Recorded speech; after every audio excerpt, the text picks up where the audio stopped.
لو باقين غربة ولا حملنا ذنوب وتوادعنا بزعل وبذمة مشكولة.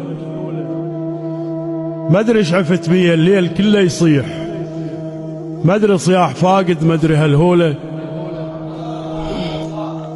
عرفونا قبل ما ودك يعرفون، حتى الما سمع راحوا يقولوا له.